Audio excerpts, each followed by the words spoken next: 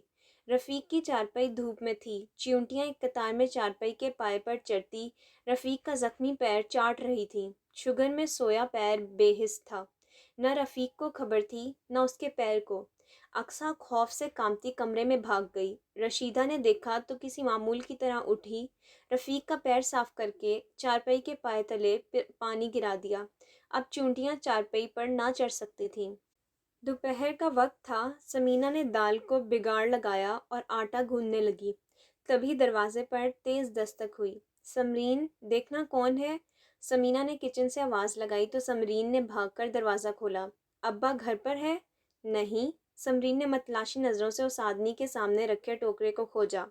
اوپر بوری بندھی تھی، مگر اطراف سے جھانکتے شوخ رنگ کینو دکھائی دے رہے تھے۔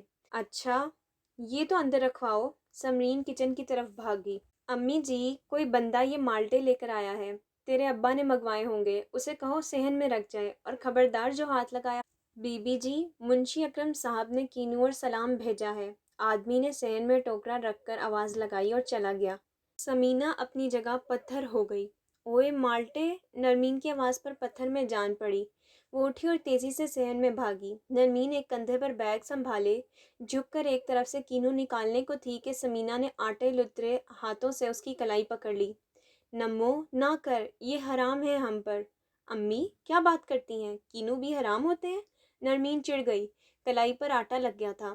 اچھا، ابو جی نے بیچنے کے لیے منگوائے ہوں گے، اس منشی نے بھیجے ہیں۔ سمینہ کی آواز کپ کپ آئی۔ نرمین نے پریشان ہو کر ماں کو دیکھا۔ ایک 500 کے نوٹ نے ابا کی کیا حالت کر دی تھی، اب یہ ٹوکرا؟ نرمین نے تھوک نگلا۔ نہ جانے کیا غضب ڈھائے گا۔ نرمین کا دل چاہا وہ گھر بھر کے جوتے چھپا دے، مگر انور حسین دم سادے سر جھکائے بیٹھا رہا، منہ سے ایک لفظ نہیں نکالا۔ اب کیا کرو گے؟ یہ تو پیچھے ہی پڑ گیا ہے۔ سمینہ نے ہاتھ مسلے۔ ابو، اگر آپ نے اس کا قرضہ دینا ہے تو وہ اتنا مہربان کیوں ہو رہا ہے؟ نرمین کے اس سوال پر دونوں میاں بیوی نے ایک دوسرے کو دیکھا اور چپ کا روزہ رکھ لیا۔ میں گارنٹی دوں گا اس خبیث کی؟ منشی اکرم کے لہجے میں حیرت ہی حیرت تھی۔ وہ اور کاکا آج منشی سے ملنے گودام آئے تھے اور چائے کھانے میں تو ایسی بات نہ ہو سکتی تھی۔ خبیث بہت تحمل سے مسکرایا۔ ضرورت کے وقت تو گدھے کو بھی باپ بنا لیا جاتا ہے، کاکا اسے سمجھا بجھا کر لایا تھا۔ اب جو بھی ہے منشی صاحب، آپ سے زیادہ قابل بندہ تو ہمیں پورے علاقے میں نہیں ملے گا۔ پورا چیچا وطنی اس بات کا گواہ ہے۔ کاکے کی بات پر منشی کی گردن اکڑ گئی۔ آہو تے ہور کی باتیں سچی کرتا ہے تو؟ مراد نے دل ہی دل میں ان سچی باتوں پر لعنت بھیجی اور ساتھ ہی سوچا اللہ ایسی ضرورت کسی پر نہ ڈالے جس میں گدھے کو باپ بنانا پڑے۔ اب جو بھی ہو، جیسا بھی ہے، لڑکا تو اچھا ہے نا، اوپر سے دل بھی دے بیٹھا ہے۔ مراد نے کھنکھار کر کاکے کو بریک لگائی۔ اچھا اچھا تو یہ بات ہے۔ منشی نے مدبر بن کر پتلی پتلی مونچھوں کو تاؤ دیا۔ دل کا کیا ہے، کبھی بھی کسی بھی عمر میں آ جاتا ہے۔ منشی کے تصور میں نرمین کا سراپا جگمگایا اور اس کی ہلکی سی کرن مراد کو پڑ جاتی تو شاید وہ اس کا گلا ہی دبا دیتا۔ اسی لیے تو سوچا مل ملا کر اس کا گھر بسا دیتے ہیں۔ علاقے کا بچہ ہے، بس آپ مہربانی کریں، ذرا ساتھ چلے چلو۔ اس میں کیا بات ہے، چلا چلوں گا۔ کسی کی مجال ہے جو منشی اکرم کو انکار کرے؟ یہ ہوئی نا بات، کہا تھا نا منشی صاحب بڑے مہربان انسان ہیں۔ کاکے نے مراد کے گھٹنے پر ہاتھ مارا، جو اس بات کا اشارہ تھا کہ مراد کو منشی کا شکریہ ادا کرنا چاہیے۔ شکریہ چاچا، بس یہ احسان یاد رکھنا۔ کاکے کی باتوں نے غبارے میں ہوا بھر دی تھی، سو غبارہ اوپر ہی اوپر اڑ رہا تھا۔ یاد رکھوں گا۔ کب چلنا ہے؟ کل، میں رکشہ لے آؤں گا۔ تیرے رکشے میں جاؤں گا؟ منشی کے لہجے میں حقارت در آئی۔ کاکے نے گھبرا کر مراد کو دیکھا، کہیں اس کا دماغ ہی نہ الٹ جائے۔ منشی اکرم کی یہ اوقات نہیں۔ مراد خاموشی سے مسکراتا رہا۔ اپنی گاڑی میں جاؤں گا، جہاں لے جانا ہو لے جانا۔ جی، اور ہاں کچھ پھل مٹھائی بھی لے جانا۔ خواہ مخواہ میری بے عزتی نہ کروا دینا کہ کس بھوکے ننگے کا رشتہ لے آیا ہوں۔ اب جاؤ، مجھے کام کرنا ہے۔ اور کوئی حکم؟ مراد کھڑا ہوا۔ کچھ نہیں، تیاری کر، دونوں اکٹھے شادی کریں گے۔ ہیں، رشتہ دیکھ لیا آپ نے؟ کاکے نے چونک کر سوال کیا۔ ڈال بھی دیا، 1-2 دن میں جواب آ جائے گا۔ منشی نے فخریہ بتایا تھا اور شام تک جواب آ گیا۔ انور حسین سر پر ٹوکرا رکھے بے حد خاموشی سے دفتر میں داخل ہوا۔ ٹوکرا اور اس ماہ کی قسط اس کے سامنے رکھی اور مڑ گیا۔ منشی اکرم کے تن بدن میں آگ لگ گئی۔ انور حسین؟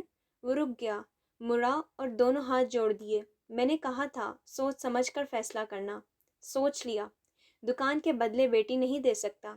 آپ بڑے لوگ ہو، میں رہا غریب ریڈی والا، ہمارا کوئی میل نہیں ہے۔ کبھی دھرتی اور آسمان بھی ملے ہیں؟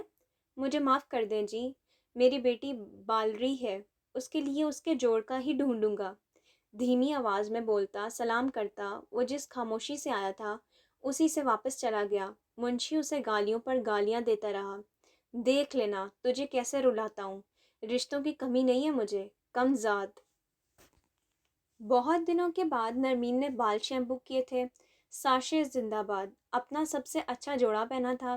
خدیجہ خالہ نے گھر میں میلاد رکھوایا تھا اور سب وہیں جا رہے تھے۔ طلحہ اور حذیفہ نے نہا کر سفید کرتے پہنے تھے۔ سمرین اور فضہ نے گھر کی سلی فراکیں، جن پر سمینہ نے بڑی پیاری لیسیں لگائی تھیں۔ خدیجہ نے خاص تاکید کی تھی کہ سب نے آنا ہے۔ افشاں، اب آ جاؤ، نرمین نے صحن میں کھڑے ہو کر آواز لگائی۔ بس بس آ رہی ہوں۔ تبھی باہر رکشے کا مخصوص ہارن سنائی دیا اور عین ان کے دروازے کے پاس آ کر خاموش ہوا۔ نرمین حیران پریشان گھر کے بند دروازے کو دیکھنے لگی۔ رشتہ لے کر گھر آؤں گا، تم انکار مت کرنا۔ نرمین کا دل مارے گھبراہٹ کے تیز تیز دھڑکنے لگا۔ سچ میں آ گیا؟ ان کی دستک سے بھی پہلے چھت کے راستے افشاں اڑتی ہوئی آئی۔ نرمین، وہ آ گیا، وہ سچ میں آ گیا، میں نے خود دیکھا ہے، اس کے پاس مٹھائی اور پھل بھی ہیں۔ آ گیا ہے تو دستک کیوں نہیں دیتا؟ دونوں ٹکٹکی باندھے دروازے کو دیکھ رہی تھیں اور باہر مراد کھڑا دروازے کو تک رہا تھا۔ کیا ہوا؟ کاکے نے اسے بت بنے دیکھ کر پوچھا۔ ہمت نہیں ہو رہی۔ مرد بن، یہاں تک بنا ہمت کے ہی آ گیا ہے کیا؟ انہیں منشی اکرم نہ گھر پر ملا تھا نہ گودام پر۔ میں نے کہا تھا نا وہ نہیں کرے گا۔ ہمیں بیوقوف بنا کر خود چوہے کی طرح کسی بل میں گھس گیا ہے۔ مارے غصے کے مراد کا برا حال تھا، بڑا خبیث نکلا۔ ٹھیک ہے، کچھ لمحوں کی خاموشی کے بعد مراد نے فیصلہ کن ہنکار بھری، مجھے کسی کی ضرورت نہیں ہے۔ کیا مطلب؟ کاکے نے الجھ کر سامنے دیکھا۔ یہ میں ہوں مراد علی، اور مجھے اللہ کے سوا کسی آسرے کی ضرورت نہیں ہے۔ اگر وہ میرے نصیب میں ہوئی تو اس کے گھر والے انکار نہیں کریں گے۔ کاکے نے بہت پیار سے سامنے کھڑے مراد کو دیکھا۔ سفید شلوار قمیض جس کے کف اور کالر پر ہلکی سی کڑھائی ہوئی تھی، وہ کتنا پیارا اور نکھرا نکھرا سا لگ رہا تھا۔ انشاءاللہ وہ تیرا نصیب ہوگی۔ کاکے نے اسے گلے لگا لیا۔ قسمت کے آسرے کاکے کا ہاتھ پکڑ منشی پر لعنت بھیجتا وہ یہاں تک آ پہنچا تھا۔ اب جو اس کے نصیب کا فیصلہ۔ اتنا غصے میں آنے کی کیا ضرورت ہے؟ ایک بار اس سے بات تو کروں۔ خضاب سے بال رنگتے منشی اکرم نے دوبارہ سوچا، ہر بندے کی قیمت ہوتی ہے، اس کی بھی تو ہوگی۔ بیمار بیوی نے دلہے کی طرح تیار ہوتے شوہر کو دیکھا اور دل ہی دل میں کلس کر رہ گئی۔ خوب جانتی تھی آج کل شوہر کن ہواؤں میں ہے۔ اللہ کرے کوڑ ہو جائے اس کمینی کو جس نے اسے قابو کر لیا ہے۔ وہ دل ہی دل میں بددعائیں دیتی منشی کو گھر سے نکلتا دیکھتی رہی۔ تمہارے کیوں پسینے چھوٹ رہے ہیں؟ جتنی افشاں کھلی جا رہی تھی اتنا ہی نرمین پیلی پڑ رہی تھی۔ سمینہ کو پتہ تھا کون آیا ہے، بس تذبذب میں چائے کا انتظام کرنے لگی۔ ابو نے اسے بیٹھک میں بٹھا لیا ہے تو کیا سڑک پر بٹھاتے؟ افشاں کھلکھلائی۔ تمہارے کیوں دانت نکل رہے ہیں؟ مہندی ہے رچنے والی ہاتھوں میں۔ نرمین نے اس کا منہ بند کر دیا۔ انور حسین نے مٹھائی اور پھل طلحہ اور حذیفہ کے ہاتھ باورچی خانے میں بھجوا دیے۔ امی مٹھائی بھی ہے۔ طلحہ کے منہ میں پانی آ رہا تھا۔ میں 2 گلاب جامن لوں گا۔ لوازمات دیکھ کر سمینہ کو گویا مقصد سمجھ میں آ گیا تھا اور وہ لڑکا مراد یاد بھی آ گیا۔ فضا نے بتایا تھا مونگ پھلی والے بھائی جان آئے ہیں۔ لڑکا تو اچھا ہے، وہ چائے بناتی سوچ رہی تھی۔ کاکے نے بڑے سبھاؤ سے مراد کا رشتہ دیا۔ کچھ انور حسین مراد سے واقف بھی ہو گیا تھا۔